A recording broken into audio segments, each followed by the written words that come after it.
শিক্ষার্থীদের মানসম্মত শিক্ষা প্রদানের লক্ষ্যে গাইবান্ধায় 2017 সালের 1 ডিসেম্বর যাত্রা শুরু করে এসকেএস স্কুল অ্যান্ড কলেজ। আজ প্রতিষ্ঠানটি সফলতার মধ্য দিয়ে নবম বর্ষে পদার্পণ করল। এ উপলক্ষে নানা কর্মসূচি বাস্তবায়ন করেছে কর্তৃপক্ষ। অষ্টম প্রতিষ্ঠাবার্ষিকীর আলোচনা সভায় স্বাগত বক্তব্য রাখেন প্রতিষ্ঠানটির উপাধ্যক্ষ ডক্টর অনামিকা সাহা। গাইবান্ধা জেলায় আমরা এই পর্যায়ে একটা বিশেষ সুনাম অর্জন করতেও সক্ষম হয়েছি। উপজেলা পর্যায়ে সারা বছরে আমাদের 22 জন শিক্ষার্থী, জেলা পর্যায়ে 30 জন শিক্ষার্থী, বিভাগীয় পর্যায়ে 10 জন শিক্ষার্থী পুরস্কৃত হয়েছে এবং জাতীয় পর্যায়েও আমাদের 5 জন শিক্ষার্থী। সংশ্লিষ্ট সকলকে কৃতজ্ঞতা জানিয়ে এসকেএস স্কুল অ্যান্ড কলেজকে আরো সমৃদ্ধ করার অঙ্গীকার প্রকাশ করেন প্রতিষ্ঠানটির অধ্যক্ষ মোহাম্মদ আব্দুস সাত্তার। আমাদের যে স্বপ্ন, এটা আমাদের সবার দায়িত্ব পালনে প্রতিফলিত হয়েছে এবং এই স্বপ্নকে আমরা সামনের দিকে এগিয়ে নিয়ে যেতে চাই। আমাদের স্বপ্ন হবে আকাশ ছোঁয়ার স্বপ্ন। এটা যেন আমাদের কাজে কর্মে প্রতিফলিত হয়, এই জন্য আমাদের সবাইকে সজাগ থাকতে হবে।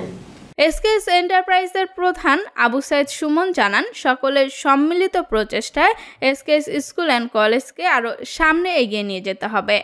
সবাই মিলে হাতে কাঁধ রেখে এই প্রতিষ্ঠানটাকে একটা ভালো প্রতিষ্ঠানে রূপান্তরিত করবো। আজকের এই প্রতিষ্ঠা বার্ষিকীতে এটা আমাদের সবার চাওয়া, ঠিক আছে? এখানে কোনো দলাদলি থাকবে না, এখানে কোনো রাজনৈতিক ইস্যু থাকবে না, এখানে আমাদের কোনো হিংসা থাকবে না, এখানে আমাদের কোনো বিদ্বেষ থাকবে না। আমরা সবাই এক। আমাদের দল কয়টা? একটা, এসকেএস স্কুল অ্যান্ড কলেজ। এই স্কুল অ্যান্ড কলেজকে আমরা ভালো একটা জায়গায় নিয়ে যেতে চাই। অষ্টম প্রতিষ্ঠা বার্ষিকীর এই আয়োজনে অনলাইনে যুক্ত ছিলেন এসকেএস ফাউন্ডেশনের নির্বাহী প্রধান রাসেল আহমেদ লিটন।